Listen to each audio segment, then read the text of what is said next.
Buckle up, sports fanatics. This is the Sports Chasers Podcast, your HQ for in-depth sports talk. Join host Kevin L. Warren and crew as they dissect the hottest stories, ignite debates, and bring you closer to the action. From locker room whispers to expert takes, we cover it all. It's game time, so strap in and grab a drink. The Sports Chasers Podcast starts right now. Hey, what's up, everybody? What's going on, everybody? It's another edition of the Sports Chasers Podcast coming to you live and direct here on a Thursday night, man. We're back in session here, making it do what it do when it comes to the world of sports. But before we dive into the world of sports, let's make sure we like, click, and subscribe to the channel. And don't forget to hit the bells for all the notifications so you don't miss none of the great episodes here. And on the podcast side, make sure you go to the podcast side for those that are listening within the sound of my voice, and y'all do what? Y'all give us that five-star review. Give us that 5-star review. And hey, also tell somebody, tell a friend to tell a friend. And hey, let's join the chase, man. Let's get into it tonight. Let's meet the crew. Dan, what's up tonight? How are you tonight, sir? What's going on, sir? What's up, buddy? Good to be back. And we got a full slate of hockey tonight. Lots of games going on. Some important ones. Some not so important, but we're going to get into it. All right, Dan. Appreciate it. Dan got on this Buc-ee's shirt, man. Yo, Buc-ee's. I was just talking to Dan. I say, yo, Buc-ee's, man. If you've never been to Buc-ee's, man, it's a place. You got to check it out, man. I love that place. First time I went there. Shout out to Buc-ee's, man. Dorian, the DA. What's up? I never call him for his whole government name on the show. DA, what's up, brother? How are you tonight, man? Yo, I'm good, man. Everything is fine. Just trying to pull everything together. Have a good night of sports conversations. Literally. Yeah, literally trying to get it right. But man, appreciate you, man. Shout out to all those that's in the comments tonight. Shout out to all of those that are joining us on YouTube, Twitch, X, Facebook, Instagram here in a second. We'll put that up there, man. Thank you so much for following us, man. Thank you. Hey, if you haven't checked out this week, we wasn't on Monday night for the rewind because the next 2 Mondays I told you we will have my main man Sid Ben Salah. If you missed not episode 1, but part 1 of the interview we did with him, make sure you check it out. Part 2 will be this coming Monday at 7 p.m. also, and then the following Monday we'll be back with the Monday night rewind. So before we get into that, make sure you like, click, and subscribe to the channel. Also, yo, we got new swag, new gear. Make sure you go to our website, sportschaserspodcast.net. Check out our website. Sign up for it if you haven't signed up for it. We got newsletters. We write editorial opinions about things. See what we really mean. I mean, we say it on here, but when we put pen to paper, it gives you another perspective also. So make sure you sign up for the newsletters when you see the pop-up block. Hey, if you want to be a guest, make sure you go to the guest form, fill out the guest form. Hey, we'll check you out, see what you're about, man, and we'll have you on the show, man. A lot of things to get into, man. Baseball, some things going on. The NBA has gotten a beating all week, deservedly so. I'm going to show them some love tonight, though, after I beat them up still. Hockey, like Dan said, hockey's in session. Spring training is in session too. Spring training is down in the Cactus League and in the Grapefruit League in Florida and Arizona. So baseball is back. And hey, we're going to start with the news. The Sports Chasers. What happened in the news? Like the Chasers weekly news and review, man. So let me get into it. I'm gonna go to baseball. We was talking about it in our chat this morning about baseball. If they want me to live here, one second. I had it pulled up, but it wouldn't let me open the link.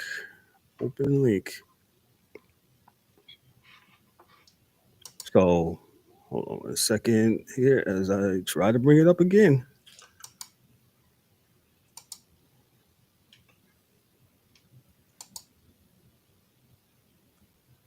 Sorry about that. Here we go. And here we go. No, open news. Well, anyway, let me go to the next story because that story doesn't seem to want to work here. My apologies about that. Hold on.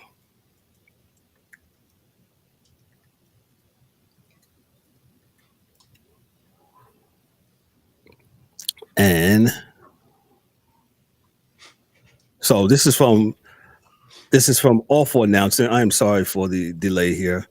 So the timeline of MLB and ESPN's long, slow breakup.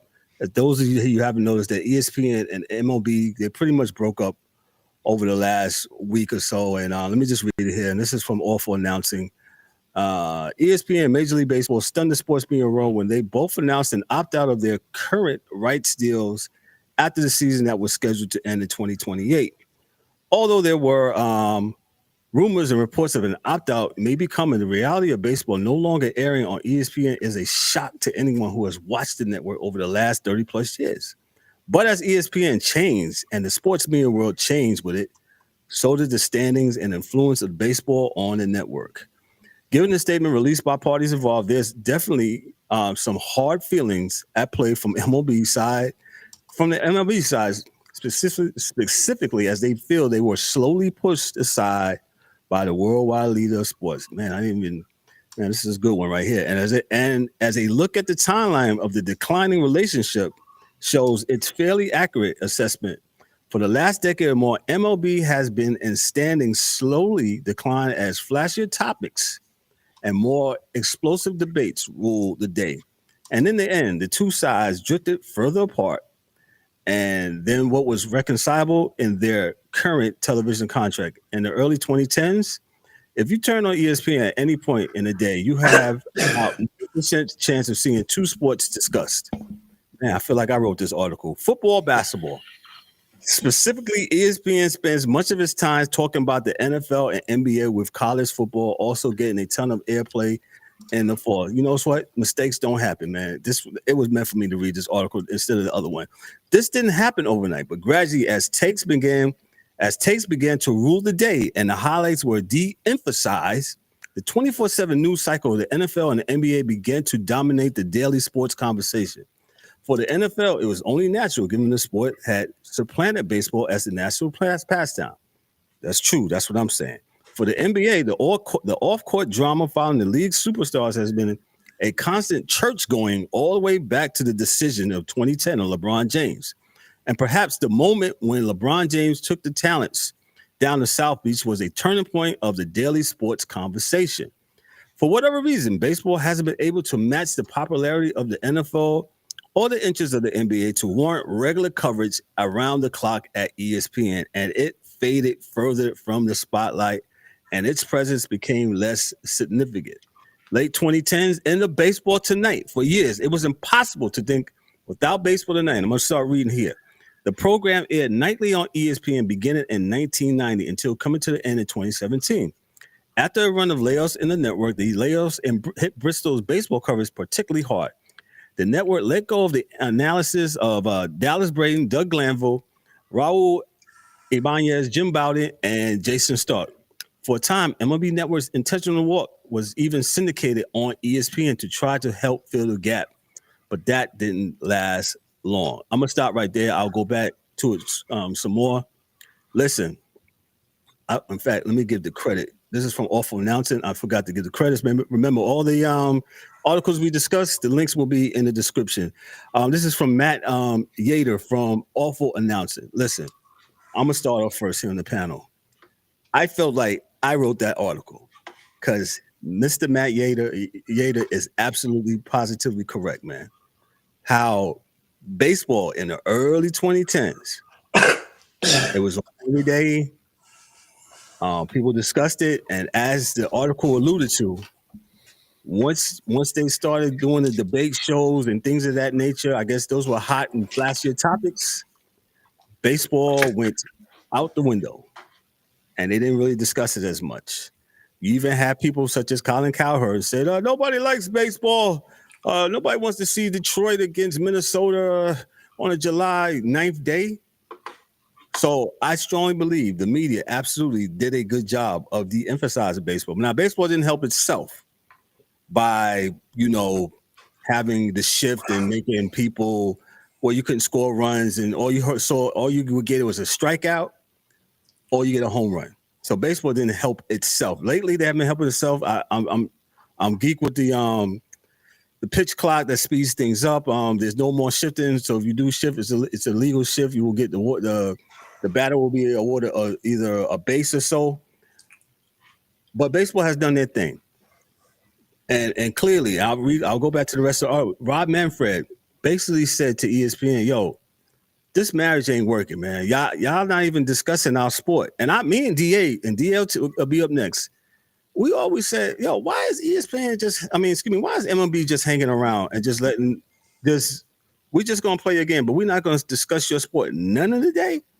Only when it's time when the playoffs come, and then you get some guy to come on there to talk about it. If that, and then the guys during the day that you hear talking, to me, I think they're qualified to talk about it, man, because they don't know it, and it's just a lot. It's just definitely a lot.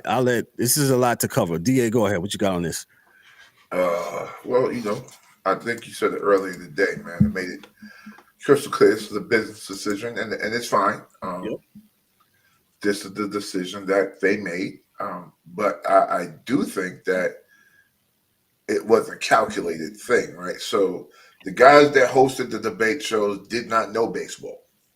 So Facts. They couldn't speak to it intelligently. And that's whether it was the lineup on Fox or it was the lineup on ESPN. So last time I heard baseball strong on ESPN, it was COVID, and it was Korean baseball. Because after that, they really, everything kind of got de-emphasized. So when you look at it, you're saying, okay, so where are we at now? The game is making these moves. They're trying to do things better. And you used to have games on the network. Now you don't even see any games. So when I stopped seeing games on the network, I knew it was a wrap. Now, baseball is going to be fine, and it just tells me that ESPN and Fox have bet on basketball and football to carry the day, right? So if baseball comes back in a big way, they're just going to be out on it. That's all. They'll just be out, and whoever's doing it will get it. So, new stars coming up, new kids coming in the league.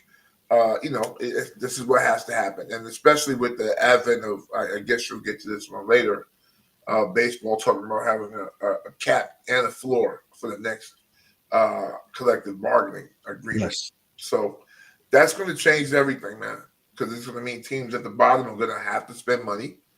So they're going to be better.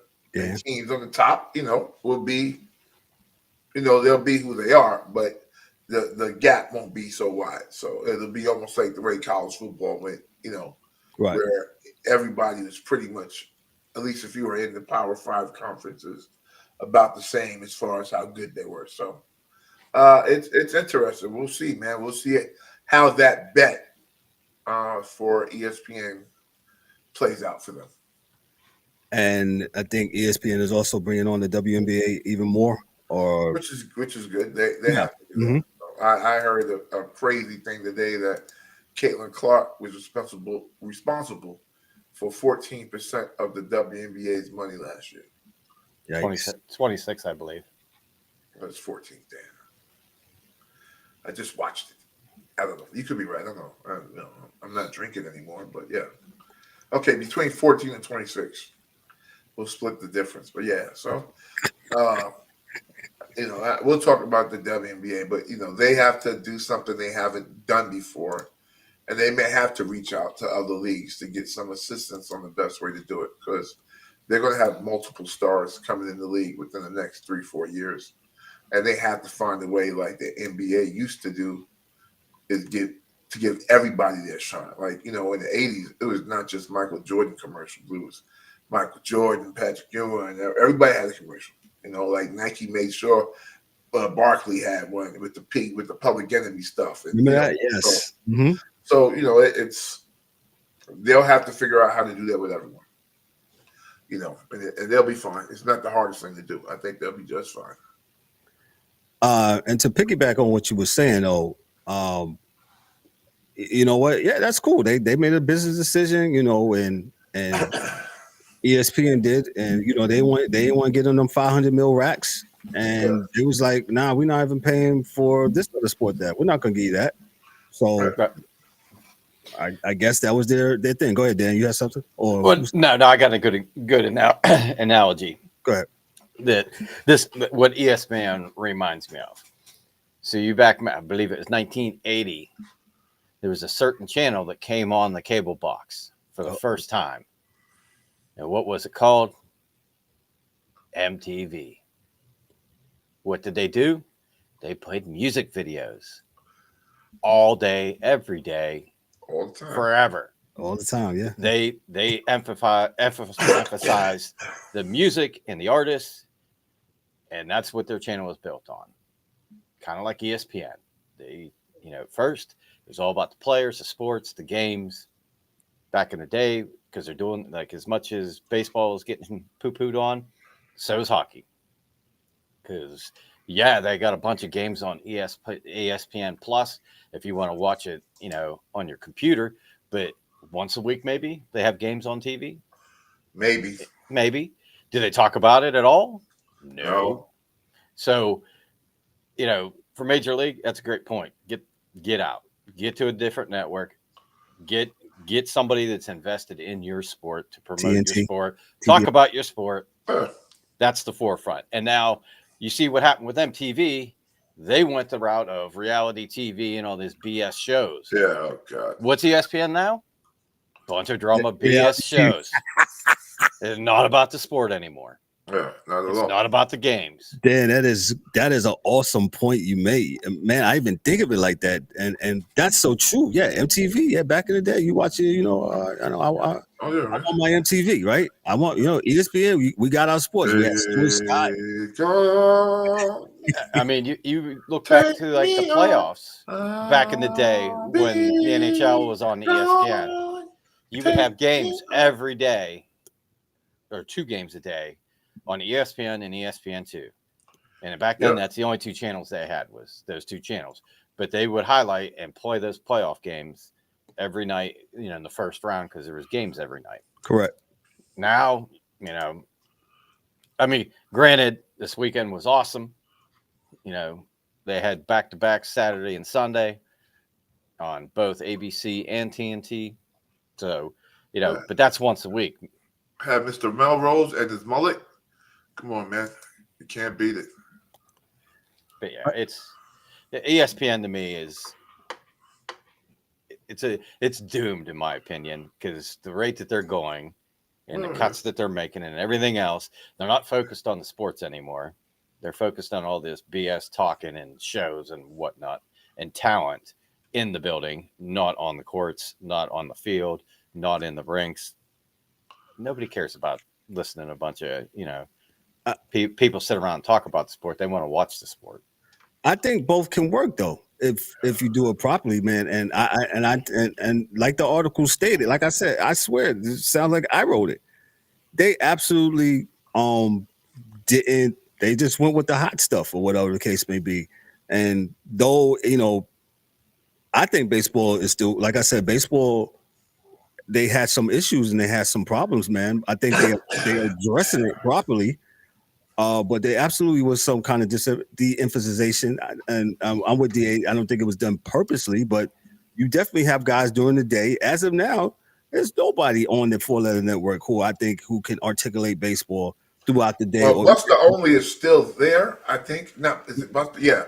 He is still there, but as a writer, only way I know that because I was watching Pardon Interruption, and he came on for 5 good minutes to talk. Those two guys, Tony Kornheiser and Wilbon. Those are the only I know that will talk baseball, and I trust in them that they can deliver a good baseball segment. Anybody else on that network? No, thank you. I'm good. We don't know who they are. So it's just different. It's. I'm not mad at them because there's always change, but there are things that happen around the change. The firing of this person, that person.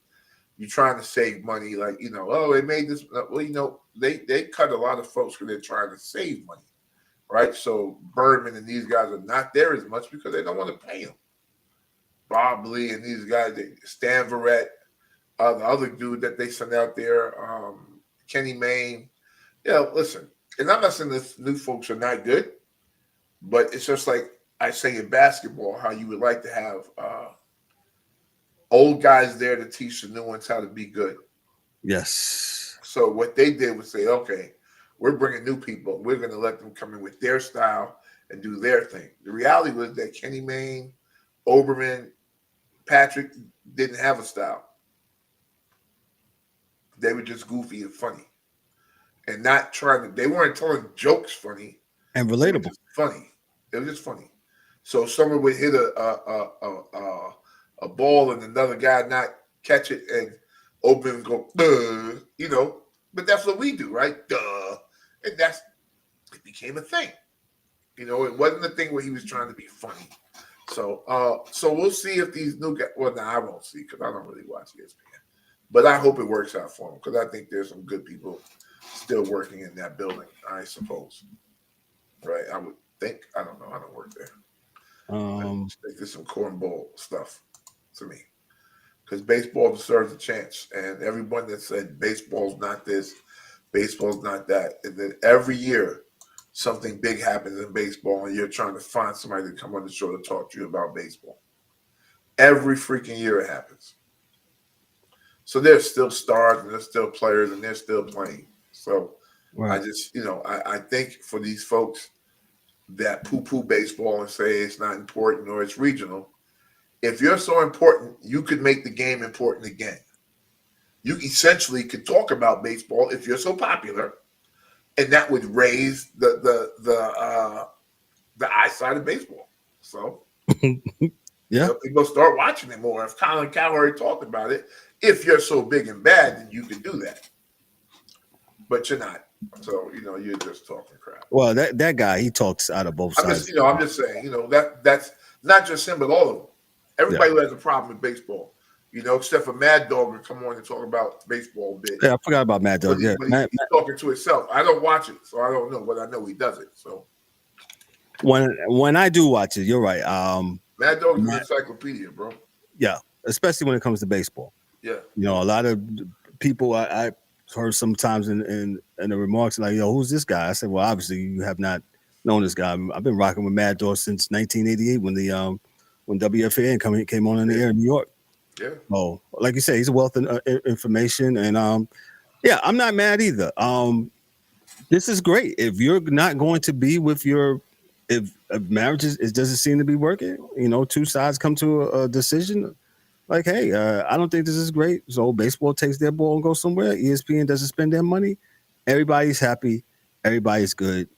Everybody's great. Yeah. So. Yep. So no biggie to me, man. Yeah. You know what I'm saying? So go ahead, Dan. Anything else you got? And then we'll go to something. So. I'm good on that. Okay. So like I said, I'm going to give the NBA some love, but I'm absolutely gotta talk about something first before I give them some love tonight. Let me read this thing here. And this is from Hoops Hype here. Hoops Hype. Shannon Fry, he says nostalgia is killing the NBA. The 90s basketball era with Michael Jordan and Kobe Bryant was not as clean as you think. Y'all forget, this is a direct quote. Y'all forget that Jordan left the league for 2 years. Y'all forget that Kobe, rest in peace, quit on his team in the playoffs and refused to shoot the basketball. So all this talk about Kobe, Jordan, he's not this, he's not that. It's propaganda. Every great player, whether it's Ant, Wemby, LeBron, Steph, whoever gets compared to these players from 40 years ago, but the rules were even the same back then, he says. You're not really watching help side defense. Who's doing what? What are the rules? Nobody celebrates the new generation of players. So why would anyone want to be the face of the league when every network constantly criticizes them for not being being like someone from 40 years ago? It's ridiculous, he says. It's unfair. LeBron is one of the greatest players ever. Stephen Curry is one of the greatest players ever. Giannis is one of the greatest. Jokic, the same thing. Yet we just keep talking about Michael Jordan. All right, I'll start off with this again from the panel. Shannon Fry, you're the problem, and you don't get it. And if you listen to most of the people during the All-Star weekend, man, you know what fans want you to do? We want the players of today to play what? Play hard, compete, act like they care, stop load managing, and give the people, as D-Dub said last week on the show, give the people a show. And you know what? I'll say it again. You'll shut me up. But that doesn't happen. You got this guy. He came and sat out for the All-Star game. Yep, he came. Yep, I'm saying it all again. Yep, I'm saying it again. You did that. The players don't play. All this whole thing. Player P, he's doing whatever. Joel Embiid, they want me to feel, away and sad for Joel Embiid. Joel Embiid should have went and had surgery this summer before he went and chased the Olympic ring. Nope, I got to get the Olympic ring for the U.S. So you guys do what you want to do, and then when there's a standard held to you, it's a problem. Sorry, them guys in the 90s, they had a standard. And my opinion, sometimes y'all guys are just not meeting the standard. I think there's some excellent players in the NBA this year or during this era. But, competing, you should compete. It's 82 games or so long. It was 82 games back whenever. And them guys was flying coach in the smoking section, drinking beer. It didn't have all the nutrition, come on, man. None of this stuff. You guys fly coach, y'all fly private. Y'all ain't going through TSA like me. You know what I'm saying? So Shannon Fry, you got to understand the people when they're coming at you. I think people just want good basketball. And yes, the rules have changed. Yeah, the rules have changed. Just like how in the NFL, they're more geared for the offense, right? If me and DA talked about this today, if they would put back man to man in the NBA today, I say this: there will be a bunch of people out of jobs. Nope, but we play zone so that people can lay around and hang around for a couple more years because you really ain't got to check your man, right? Yeah, that's how you get that high screen pick and roll because you got the two at the top, and it's pretty simple to do. So yeah. So, Shannon Fry, I just want to just from us. Well, from me, I speak for me. I give the guys man. People just want the guys to compete. Want you to play.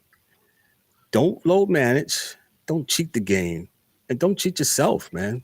It's pretty simple. You do these things, again, you'll shut me up. I just want good basketball. And not all the other stuff when it. I'll give it to Dan. Dan, go ahead, because Dan's main man, PK Subban, he had something to say last week. First of all, I could give a rat's what about any of this. Because, I was called a casual fan and didn't understand the dynamics. First of all, that offended me. I'm not a casual fan. I'm not a fan at all. I was told if you don't like the product, don't watch it. Hey, guess where I've been for the last 5 years? Don't care. So all this other BS drama, like if you can't compete and you can't play hard, like I said it with the NFL game, same with the NBA All-Star game, and I'll say the same thing for the hockey version of the All-Star game. Get rid of them. Nobody plays. Nobody cares. Get rid of them.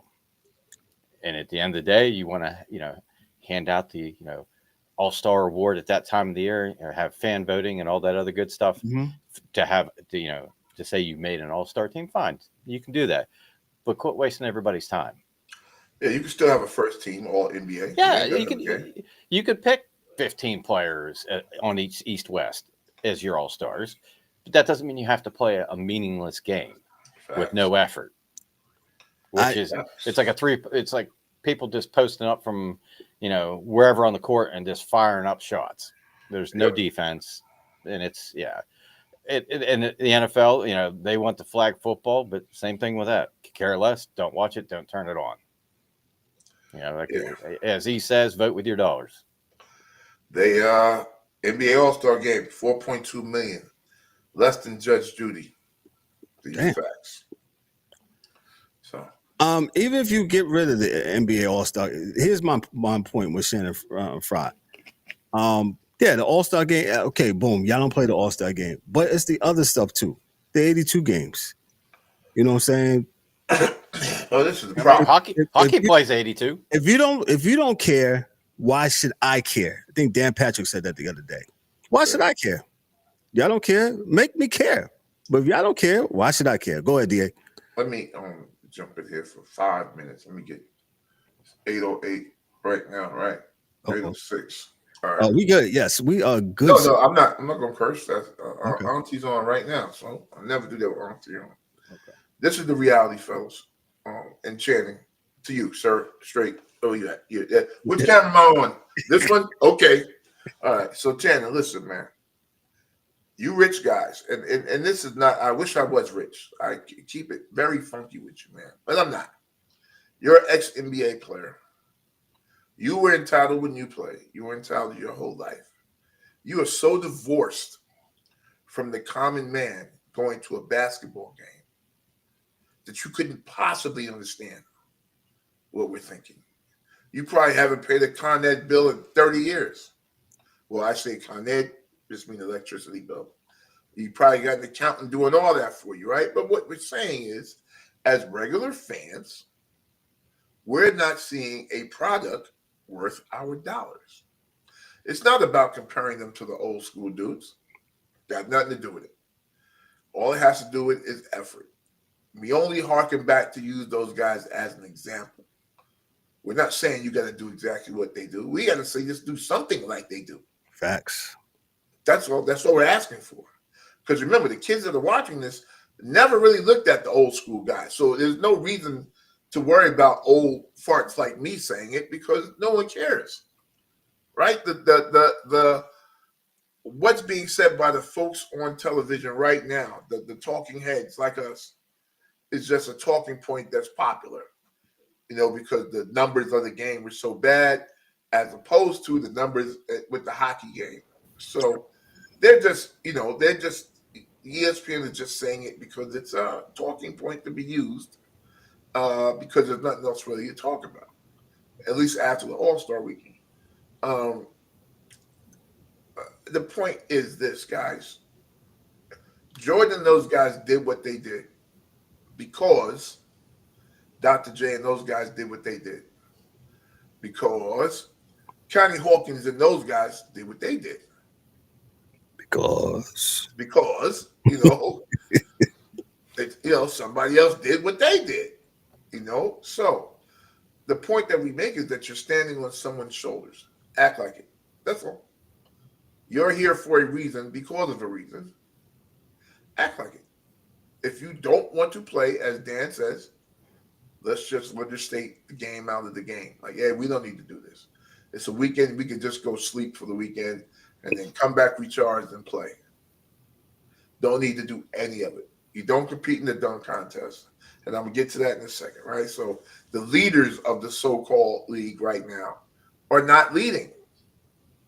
Because if as I sent you guys the meme, that what it said there, attitude reflects leadership, right? Your attitude is going to reflect your leadership. So if the leadership in the league acts like it doesn't matter, no one else is going to act like it matters. That's all. I don't care who it is. I don't care who it is. And the reason why they talk about it in the All-Star game, because it's just a bleed over from what they do all season long. So The Celtics are the best team in the league. They're busting these cats' butts. And though Detroit is a lot better than what they were, how the sugar, honey, iced tea, all the other curse words, asterisks, and whatever, does the Boston Celtics lose to Detroit by 20 points? 20. You're the best team in the league. You're not supposed to lose to anybody by 20. Well, I mean, come on, man. So that's all that is, man. And I don't think it's a competition between the new kids and the old school because, everybody grew up on their own thing. But that has nothing to do with how you compete. So dudes in the Army winning in the 1940s, and they say, yo, run up that hill. Get that, do that. And they did it. In the 50s, different guys, same Army, different uniforms, maybe different guns. They did it. 60s, they did it. 70s, not as much, but they did it. 80s, it was done. Everybody had to do it that came through that line. But we got a line now where dudes like, I'm not playing no defense, man. And as Dan said, listen, folks are going to get to that point, and the bet I talked about for ESPN will not be such a good bet. Well, so we'll see what happens. It's or like Ryan said, it's cyclical, right? So there's my 5 minutes because it's 8:11, so I'm good. It's cyclical, and maybe they'll start playing defense, and maybe people will come back to the game. That's my hope, but I can't. I don't believe that's going to happen. Though. That's not something I believe will happen. Nah, definitely. Like I said, well, yeah. No, I appreciate that, D. And warrantly so. You hear other. I think Dwayne Wade even said today. I believe he was quoted as saying that he was like, get rid of the All-Star game, but that doesn't fix the other things of the other 82 items that you don't do. So if you want to get rid of, but you got to start at one. Huh? You start at one. You can't get the two without getting the one. So I'll do it. Take whatever you can take, and then you figure out something else after that, right? No All-Star break, and then what? We got to apply pressure. Well, we don't. You have to, but these young folks have. Well, if they want competition, that's it. If they want it. That's what you're gonna have to do. So. That's what they want to do, man. Let me move on here. That's enough for beating down the NBA. I'll show y'all some love here in a little bit. Let me go to the next news story of the week, man. This is sad, man. Kind of a local thing for me and DA. Al Troutwick, longtime voice of MLB Network, he passed away at 68. This is from the New York Post here from Kristen Arnold. A legendary New York broadcaster, has passed away. Longtime MLB Network broadcaster Al Troutwick passed away. His former colleague Alan Hahn revealed in a post on social media on Monday. Troutwick's son Alex told the Associated Press his father passed away Sunday at his Long Island home from complications of cancer. He was only 68. The Long Island native had been a mainstay in New York sports fans over his decades-long broadcasting career, covering everything from the Yankees to the Knicks and the Rangers, as well as the New York City Marathon and also Olympics. Al Troutwick was a very busy dude. Troutwick even made a cameo in the Disney classic Cool Runnings, which he told the story of the debut of the Jamaican national bobsled team. He was not only a friend, but a mentor and a teacher. He was personally one of the biggest resources of support when I moved into his career. Hahn wrote in a tribute on X. Troutwick left the airways 4 years ago after MSG opted not to renew his contract in 2021. MSG Network is truly saddened by the news of Al Troutwick passing away. The network said in a statement provided to the Post, Al was a staple on MSG Network's Knicks, Rangers, and Yankees coverage for more than 30 years, and the passion for the teams he covered was undeniable. He leaves behind one of the greatest legacies in New York sports broadcasting. Our thoughts and prayers are with Al's family and friends. I'll touch on this because me and DA, Al Troutwick, man, you can see him if there's a Knick game in the afternoon and a Ranger game at night, he's doing both. You know what I'm saying? They're both at the Garden. He's doing, man, and that's for real, man. And I just liked it because he was exciting. He was you couldn't tell sometimes of which team he was actually working for, which is what you want. Sometimes people want to excited for every goal. Doesn't matter if it's a Ranger goal or someone else's goal. Well, the St. Louis Blues, right? It didn't matter if it was Jordan coming across the middle or Patrick Ewing with a dunk, man. Al Troutwick was that dude when it came to sports, man. D, what you got on Al Troutwick? I really can't say no more than that. He was my voice. He was a voice, one of the leading voices. If you watch something on, MSG, well, at the time, Channel 9, games with Louis Orr and those guys, what's your name? What's his name, man? But whatever his name, wasn't doing them. It was Al, and Al teamed up with everyone and all the time. So he was great. Hockey, the whole thing. So, and Yankee games. So he did it all. And I watched him know the voice. I sad for his family. God bless. And that's all. And Gene Hackman died, I think, today too, man. From Gene, he passed away. Him and his wife. Yes, they found him in the house. From I don't know from what. No, I don't know. They're investigating. The police investigating. The police are investigating. They both died. I thought she was just sleeping next to him and he died. So no, she was found in the bathroom and the dog was dead as well. Man. So the police are doing an investigation, man.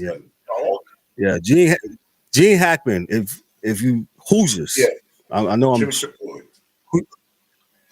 Man, one of my favorite sports movies, man. He was the man in that. Definitely, Gene Hackman. He was in Superman, French Connection. What's that? His name? Something Doyle. That was a good movie, man. That French Connection. Man. That movie was good. Doyle. I forgot his name. His character in that movie. Popeye Doyle. Yep. What was the joint he was in with Denzel? With the submarine with a young Jim Gariffini from the Sopranos. Yeah. That was a good movie. I forgot the name of that. Submarine movie. I can't remember that, man. But Gene Hackman, man. Yeah, he passed away, man.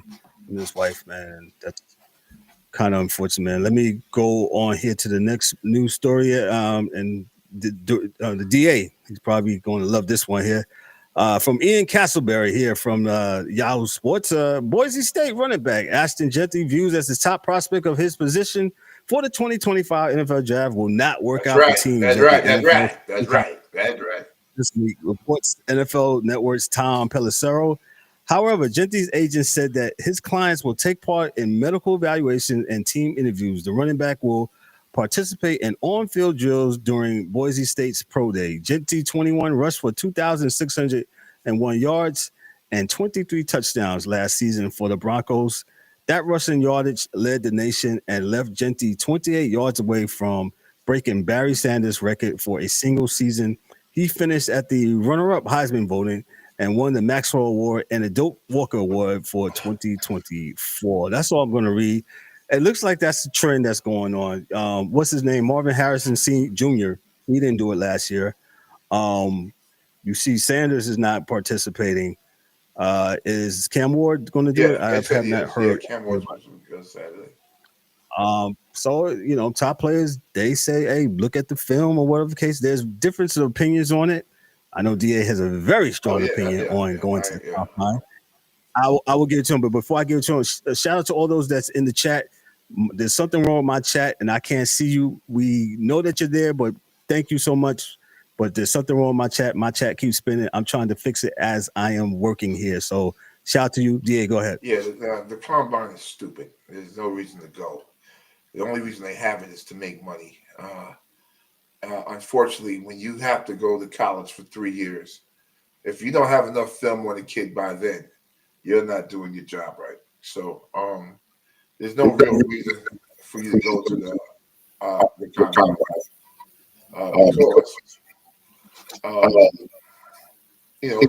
You know what I do.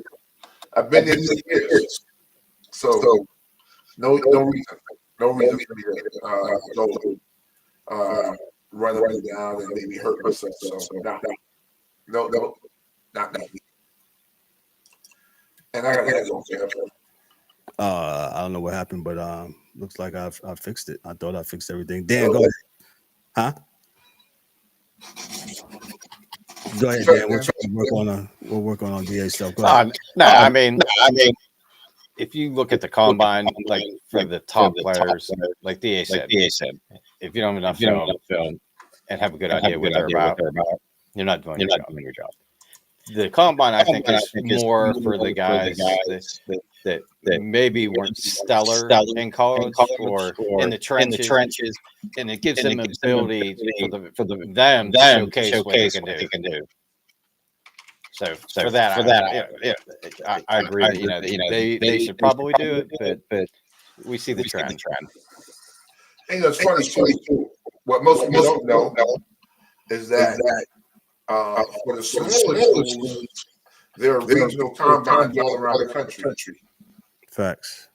So you can go to, if you went to UNC Charlotte, and you are a standout dude that maybe people don't know about, or your agent could get you to Indianapolis for the big combine. They have one in Carolina Stadium. It'll be in probably a week or two from now, where they'll have other guys from all the schools to go, and that's where not everybody will be there, but all the scouts walk. So yeah. Yeah. Like I said, if you got enough film, why not? And I think there'll probably be more people doing this. But like Dan made a good point. You made a good point, Dan, about how you got enough stuff on me. Why? So I reaching my hand out. What did that come from? Well, he keeps up so before it's long jump. It's going to be the same long jump I do at my school. I mean, they trying to get them in track and field, or they're playing football. That's the thing. I don't know. These guys, listen. I know a guy did. Sam Darnold for the Giants. They get $300,000 a year. It's this job not enough to get guard. And they're only drafted 7 kids. Right? There's 7 rounds, right? 6 rounds. So that's it. Kind of easy. That's it. Let me go on to the next one here. That's what you call it. No, I'll take it to Dan. We'll go to hockey. We just talk 50 minutes with the news, man. Well, like I said, we had a lot to catch up on. We hadn't been on since last week. I'll transfer to the hockey dude with Dan. Dan, what you got for us for the NHL, sir? Well, going back to like the Four Nations thing, that wrapped up last Thursday with Canada winning. But if anybody would like a little bit deeper version of that, we have a video for that. Go check it out. But they started back Saturday. Like I said earlier, they had a couple double headers, and I think it was mostly the same team. Like I know the Penguins played back. Rangers I think played back. Washington played back. But how about a weekend for Washington? They played two games. They scored 8 against Pittsburgh on Saturday. Yep. And then they scored 7 on Edmonton on Sunday.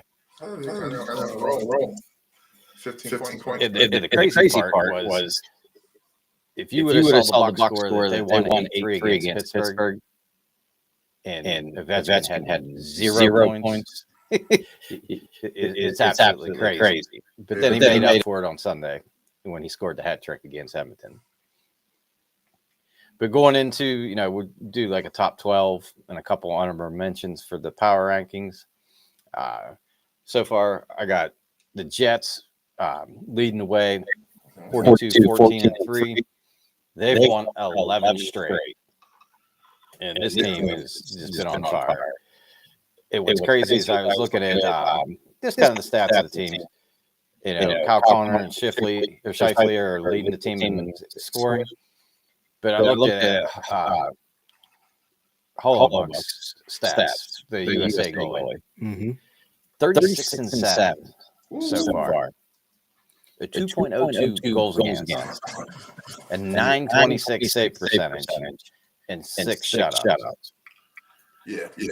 So it's safe to say he's having a good year. Yeah, for sure. 87 points.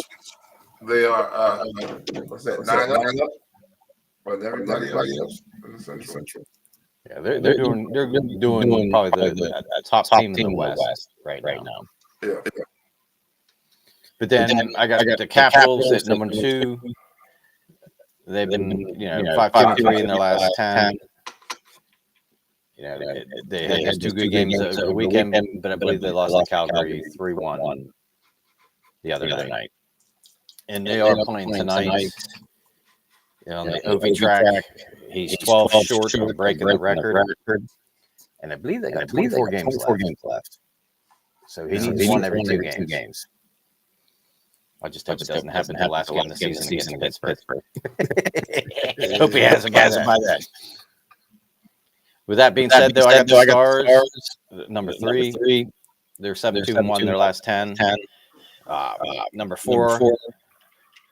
Toronto people, I got you at number 4. They're 6-4 and 0 in their last 10. Then I got the Panthers. They were 7-3-0. Then Vegas. They're 4-4-2 in their last 10. And then I got the Minnesota Wild. They've been 6-4-0 in their last 10.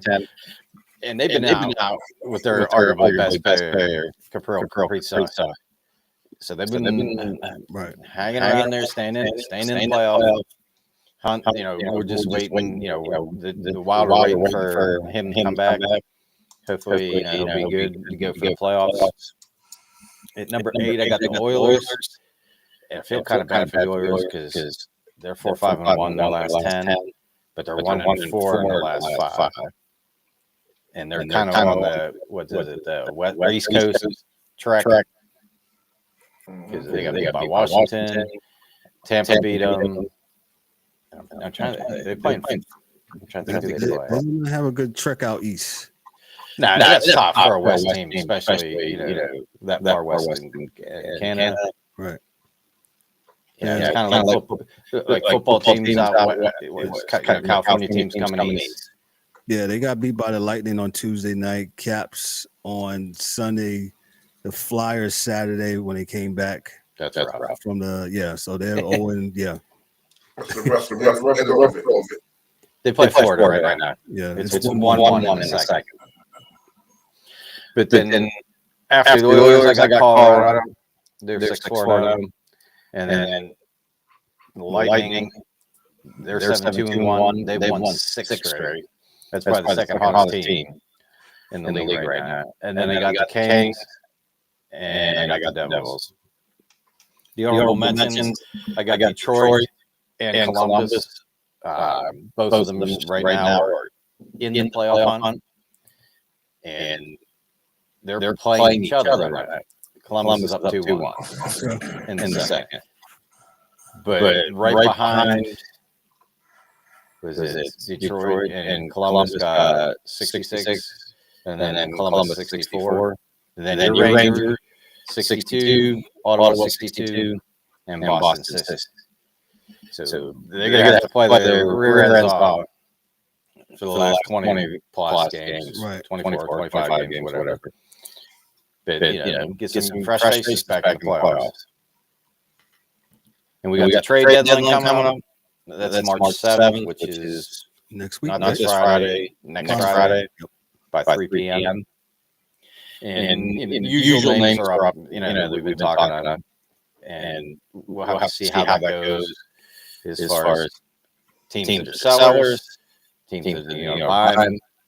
And, I haven't talked about my Penguins much of late. Why? Because they are gone. We know why. But Cal Dubas, Mr. Dubas. I have a guy that I think you could probably get in touch with fairly easy. His name's Y.E. Coyote. He has a great contact at Acme. He'll be able to get you some dynamite, a plunger, and blow that up. Because the makeup of this team, I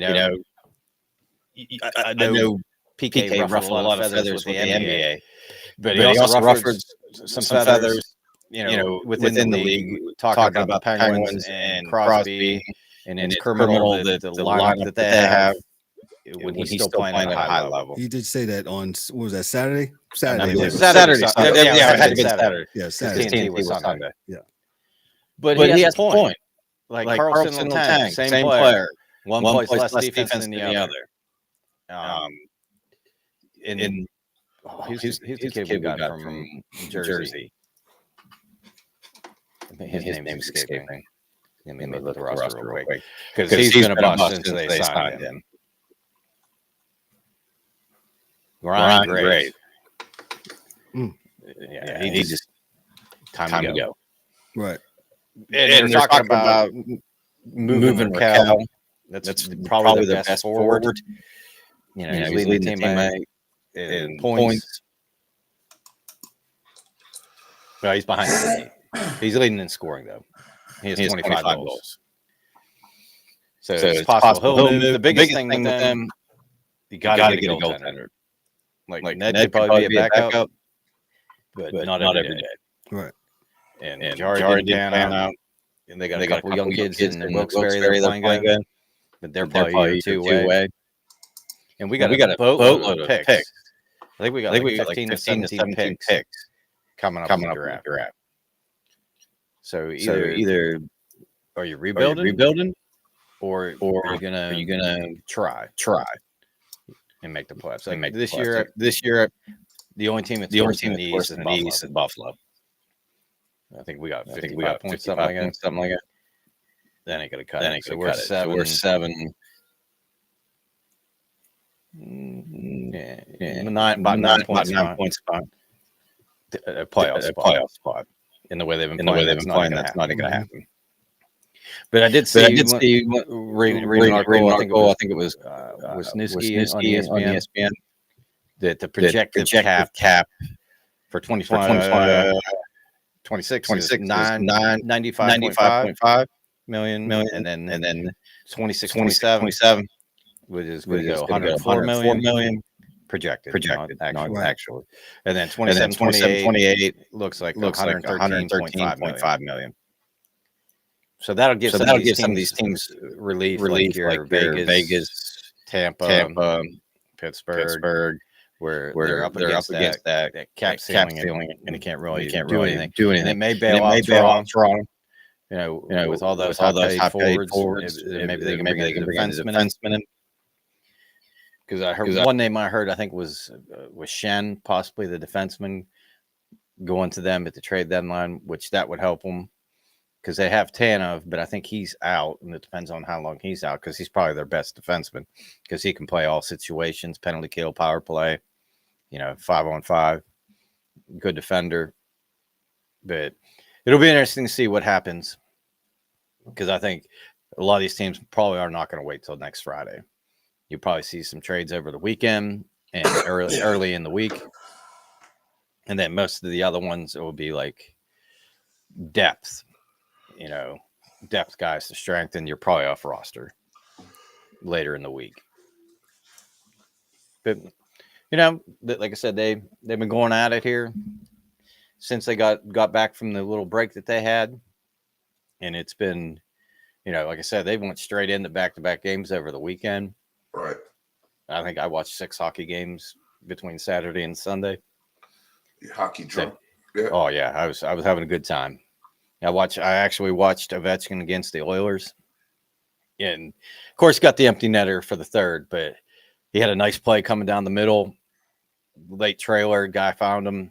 He ripped one low left side, just above the pad for his first. Of course, he got one from his office, which was an absolute missile. Like when they showed it on the game, you couldn't even really see the puck. All you saw was the net bulge and the puck go rolling back out. It was probably like 90-some mile an hour slap shot. Goalie had no chance. And then, of course, he got the empty netter. But it'll be interesting to see, like I said, he's 12 away with 24 games. So we'll see if he can get to that. Yeah, he didn't score they're 2-2 with St. Louis right now. Late in the second. But like a lot of these games are going to have implications. Like your Columbus and Detroit right now. They're both battling for that last playoff spot. Right. Boston. They're playing the Islanders. They're down 2-0. They need all the points they get. That's a team I'm interested to see. Are they going to kind of trade some of these guys? I know Marchand, I think, is in his last year. Right. And we're talking about moving him possibly. I heard Raquel might go to Winnipeg from the Penguins. That would be interesting because that team's already loaded. But the next 7 days is going to be a good time. Like, I'm glad I'm off Friday. When I get off Friday morning, because I will be pulling up the old TSN and watch the rest of the trade day and see what goes on, see what my Penguins do. Or if we do absolutely nothing, I'll lose my mind. Would you want them to do something now? I mean, the season's over. As far as I'm talking not maybe this year, but they still got Crosby for another 2 years. 2 years. So what are you going to do? Right. You going to stand pat? Because this lineup is wow. Like, what's funny is before we got on, I was looking for the Penguin game, and I was looking at the Pittsburgh channel, and they were showing. I'm trying to remember. It had to have been after 92. Because Troutwick was one of the assistant coaches, and they were wearing them god awful Penguin jerseys. Brian Troutwick, boy, you took it back. Oh, dude, I was the video was absolutely horrible, hard to watch and see, like numbers and stuff. But Messier, Curry, Leach, Richter, I was like, oh, damn, that was a good team. And then it was Lemieux, Yager, Smolinski, Nedved, Francois Leroux, Peter Nedved, wow. And Kenny Reggett was in goal. I'm guessing it was probably like 93, 94, something like that, possibly. But yeah, like watching that game and then watching the games tonight. Oh my gosh! Like, if they played that game now, there wouldn't be anybody left on the bench. They'd all be in the box. Like the hooking, the grabbing, the slashing. Yeah, like that was hockey then. Yeah, but like you look at it and you're like, ooh, like Yager was going in the corner and Leach kind of like grabbed him by the hip and just spun him around, no call, stuff like that. Swallowing the whistle. But yeah, going back and looking at that and seeing the team that they used to have and how they played, brings back good memories. Gotcha. Anything else, Dan, on the the NHL? Sorry about that. Wrong sport. No, I think it's about it for now. Okay. Gotcha. He's Dan K with the hockey, the NHL hockey. I won't play the horn now because there's a incredible echo we got going on. We're trying to work through it, man. I think my internet is bugging out. Don't know what's going on, but I'll figure it out. Yeah. So let me move on to college basketball. Mike was supposed to be here, but he's not here, so I'm gonna fill in for him. I'm gonna give him the college rankings, and they might chime in. This is according to CBS Sports, the college men's ranking. There, you got Auburn 26-2, Duke 25-3, Houston's 24-4, Alabama is 23-6. Tennessee is 23-6. Michigan State is 23-6. Excuse me, 23-5. Yeah. They had last half shot. Did you see that? Yes. That was incredible. That definitely was incredible. What else I said? Tennessee is 23-5. I'm sorry. Florida's 24-4. Yo, my Johnnies, man. Yo, they're gonna probably win the Big East for the first time since 1991-92. Man, they're 25-4. You got Wisconsin, they're 22-6. Texas A&M, they're 20-8. They're number 10. Michigan, Iowa State, Texas Tech, Missouri, University of Kentucky, Purdue. You got Louisville, Arizona, Marquette, and Mississippi State. And then you got the others bringing up the rear. March Madness is slowly approaching. I believe the conference championships, conference tournaments should be gearing up here within the next week. And hey, just look out for all those people want to fill out the bubble. Bracket. Did I say bubble? The teams that'll be on the bubble. Yeah, forgot about that. Sorry about that. And yeah, fill out the brackets. I don't have the women's pulled up. We'll get at the women. I don't know. No, I don't have the women's pulled up. We'll get to the women's probably next week. The ladies. Let me move on to something else here. I literally went to cover this. I don't know if I should do this, but I'm going to do it now. I meant to cover this early, but with all my technical stuff now we're working right, I'm gonna dip back into the news real quick, and then I'll go to the NBA, and then we'll end it. This should be right up DA's alley. Inside the gambling ring, allegedly linked to point shaving across pro and college basketball. Federal and NCAA authorities. This is from Michael Rosenberg.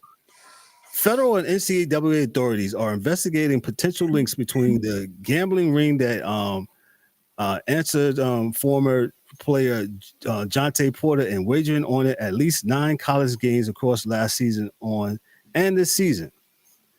Last month, the little known sports gambler calls himself the best that ever did it. Attempted to board a flight from Las Vegas to Colombia, connecting through Panama with a one-way ticket. Shane Hennon soon found himself in an upright and locked position. Federal agents who arrested him say he was carrying multiple cell phones, nearly $10,000 in cash, and a alibi he offered impromptu. He was traveling to Colombia for dental treatment. Okay. Okay. Yeah, authorities say Hyman helped orchestrate what appears to be one of the most pervasive point shaving scandals in North American sports history. The scandal, which appears to touch both pro and college basketball, has already generated a few headlines, but the sports world has not come to grips with it. And just now had widespread this scheme could be. In a court filing last month, the Office of Acting U.S. Attorney Caroline Porconi of Eastern District of New York vouched for substantial evidence that Heenan was involved in illicit financial transactions and fraudulent sports wagers totaling millions of dollars, resulting in potentially millions of dollars worth of illicit profits and money laundering transactions. The links from Heenan to game fixing began with former Toronto Raptors forward Jonte Porter. Porter admitted to taking himself out the games in 2024 so gamblers would win prop bets on his performance. He pleaded guilty to federal conspiracy to commit wire fraud in July 24, and he is awaiting sentencing. The NBA banned him for life. Terry Rozier Jr., a far more prominent NBA player currently with the Miami Heat, is under federal investigation for his performance in a 2023 game, while a member of the Charlotte Hornets, his case is tied to Porter's. 3 independent sources familiar with the pros tell Sports Illustrated the NBA said it investigated Rozier and did not find any violation, and the league is cooperating with the Eastern District. Rozier had not been charged with the crime. This goes on a little bit lengthy. We might have to kind of cut this up in 2 parts. But again, here we are again. DA says the best, prize picks, you name it, all the aforementioned gambling sites.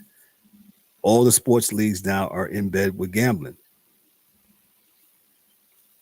So here we are. So what do you expect? Especially with prop bets.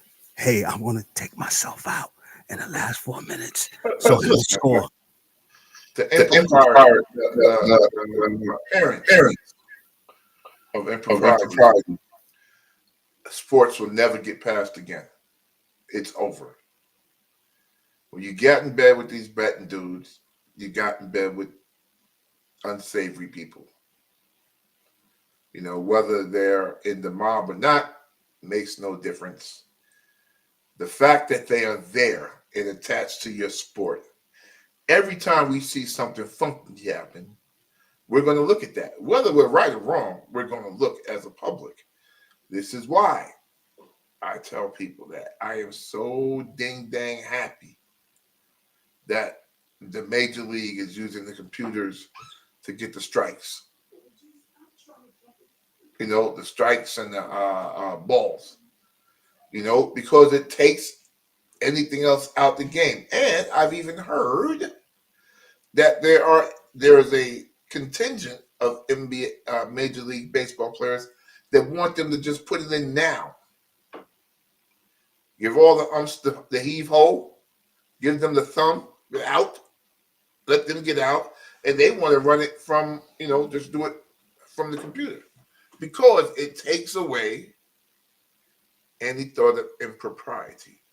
This is why in the NFL they're going to use the computer for first downs. So what happened to Josh Allen in this last game against Kansas City doesn't happen. Right? Let the computer say, okay, you don't think I got past this yard? We put a chip in the ball and we see where it lands. All right? Period. End story. So, that being said, the appearance of impropriety is always going to be there with sports now. And for our age group, it was always there. But now it's like, wow, it's, it's there. It was always Henry Hill when we were kids. But the reality is now it's real deal. And that's Henry Hill from Goodfellas, folks. Go ahead, Dan. I mean, our good friend is no longer umpiring, but boy, that could have helped. Because I saw a little reel thing where the dude threw like a 100-mile-an-hour fastball right down the middle, and you hear the umpire, ball. And you're like, there is no way. But I did see they're using it, I think, in spring training. And I think it was the catcher called for the review on the curveball. So they went to the thing, and they come back, and the umpire goes, "Oh, I guess I got this one right. It was a ball." So once you put betting into any sport, especially a team sport with multiple players on the field or whatever, that all it takes is one weak one or one that's not good with his money, type thing where all of a sudden, it's like they lean on the weakest link. Then it's a human thing. We all have known good people that do that. Good people just making bad decisions, So. But I thought that they should have just kept that out. I know the money's good, that they're sponsoring or whatever, but it's now the integrity of the sport is questioned. I would definitely agree. As I forestated before, all the major sports they decided, hey, I think this is good. They put teams in Las Vegas, pro teams in Las Vegas. We're probably going to have just short one because the A's are moving to whenever they get there. Then you just got the basketball team left, so you'll have all four major sports there, and it's what it is. And, well, that's Las Vegas, LeBron. Okay, all right, yeah. I mean, I call it the Sun thing, so you're calling it that's they're going to give them a team. So yeah, you're right. Yeah, you didn't believe me, D. You was like, nah. See, but that's following up on believing yes in the integrity of the league. Correct. Like, why would any owner? Well, what? I'm tired. I'm just exhausted. It's just exhausting. We know why. Y'all go back to the other episode. Y'all know what I'm talking about. There's a whole bunch of them where we talk about that. It's exhausting. Go ahead. It's bad. It's bad because no one trusts anything. Now. I liked it when it was just me being the conspiracy dude. Now everybody vote with me. Don't like that. So because I know. I remember when FanDuel had Tony Romo while he was playing. He was supposed to go do something during the playoffs because, of course, the Dallas Cowboys never make the playoffs. So he was going to do something with FanDuel, and they told him no and fined him. And the next year, they were in bed with FanDuel. So I was like, man, come on, dude. Come on. Like, we can see you. I use the same line that Cat Williams uses. Man, we can see you. Like, y'all don't even give us the respect of doing nothing in the back rooms no more. You know? But just say, yeah, this is what we're doing here. This is what we do. So I'm like, whatever, man. You know, I'm like, whatever. Definitely. Buy a shirt. Yeah, that's it. What happened? Yeah, that's the same buy shirt. Oh, okay. I can't see nothing. Like I said, I'm flying blind over here with this. Whatever. We'll work through it. Let me just go to the NBA real quick. Me and DA will just real quick. DA, your thoughts on, you had the Timberwolves and Oklahoma OKC the other night, man. That's a hell of a game, man. Good game, man. And they was able to come back. It was like, I forgot how much. 20-some points. 23 points. And Ant-Man at the end had a block.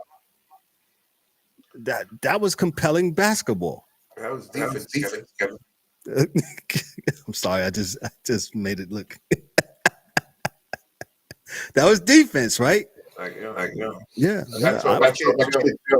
I'm not giving you anything for getting an A, because that's what you're supposed to do. All right. So. Yep. But it was great to see. Nah, I was definitely geeked by it.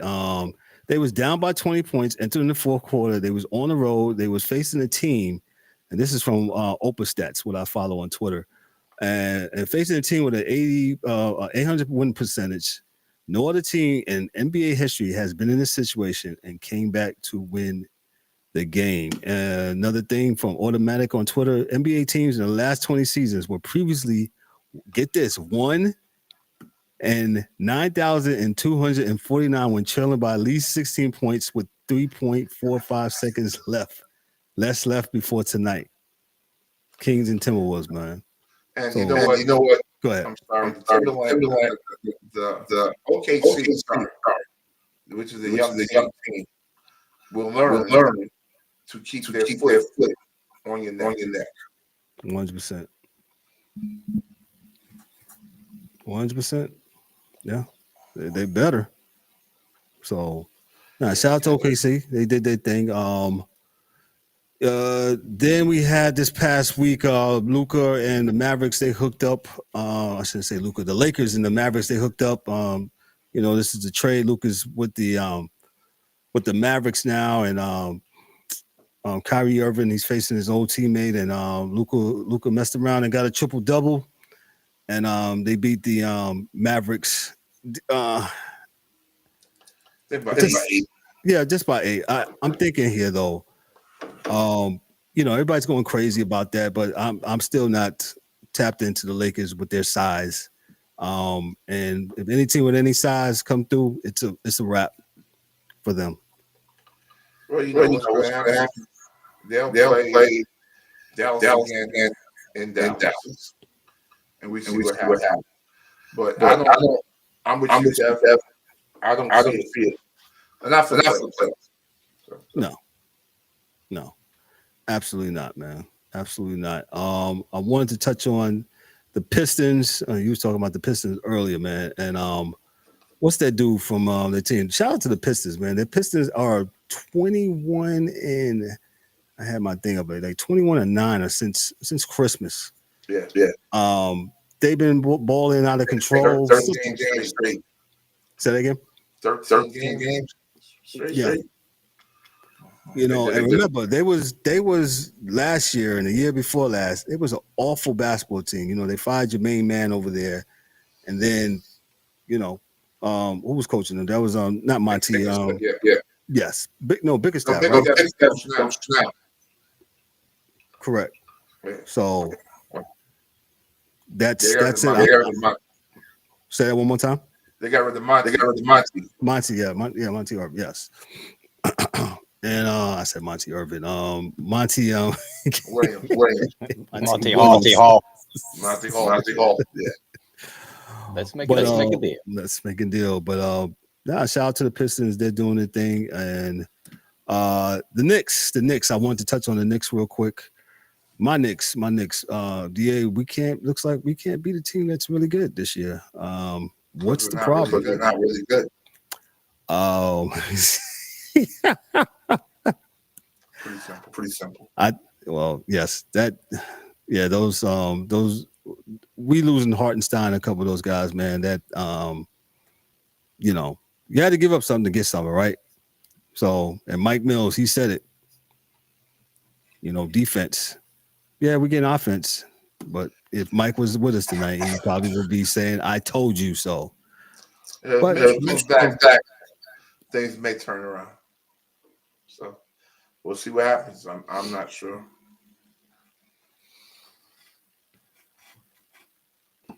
Listen, good show tonight, man. That has some other things, man, but we'll tackle that next week, man. Good show, man. We fought through some technical difficulties and we got through it, man.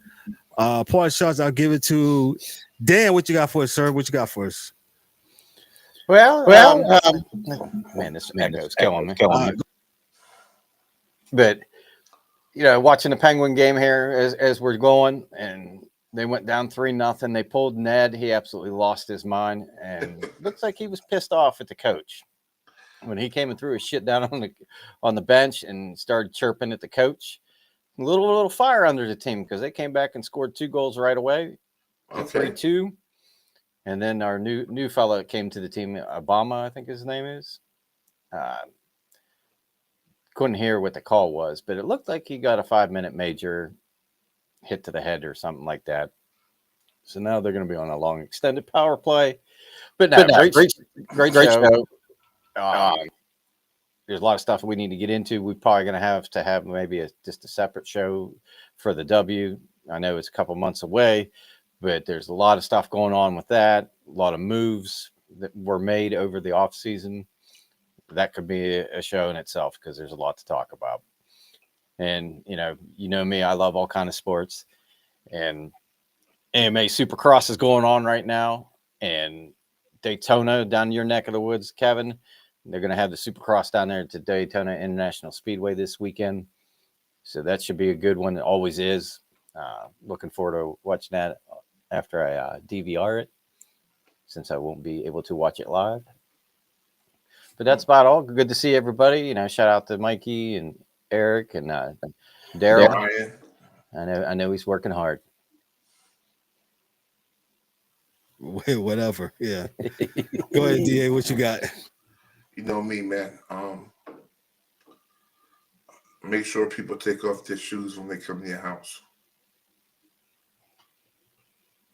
Why? Nope. Thank you, DA. I appreciate that. If you want to check us out, check out what because DA said it last week. I'm not gonna hold a point. Like I said, thank you for all those that's in the chat. I couldn't see you. I can't even do my lower third here, so I don't know if it's a restream issue or whatever. But we'll holler at them. I did want it to begin. I had it in the thing, so nobody said, "Oh, false advertisement." I actually was going to give away our first.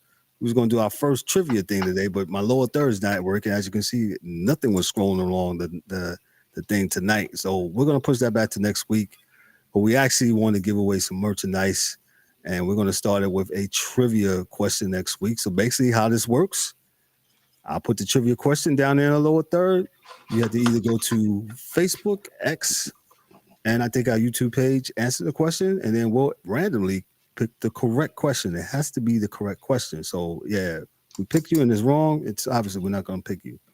And then we'll announce you on the next week. We shout you out. We give you a digital shout out and as well as a shout out on here. So tell a friend, man. You may could win either. I'm going to give you an option. It's a t-shirt or a hat. We'll start off with that.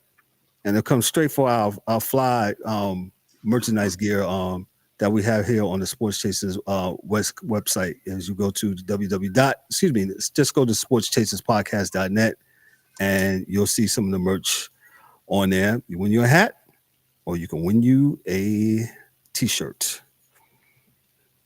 Somebody say, well, what about the nice, no, hat, t-shirt. With that said, because people say, well, I want to run in jogging suit. No, I never said that. Hat or t-shirt. Ain't nobody getting no thing running suit.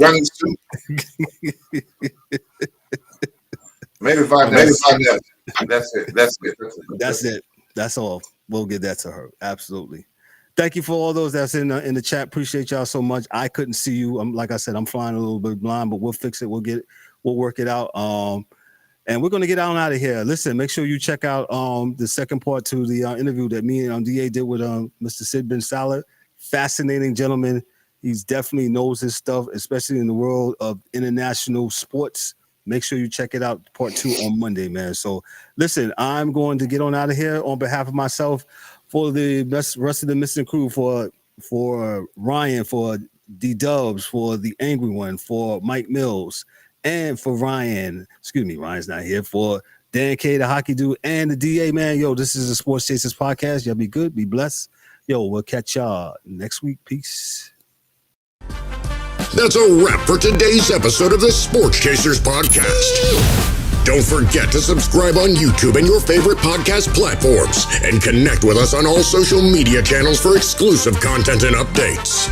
We'd also love for you to join the conversation, share your thoughts, and become part of the Sports Chasers community. And remember to tune in next time for some more real sports talk. Until then, stay frosty.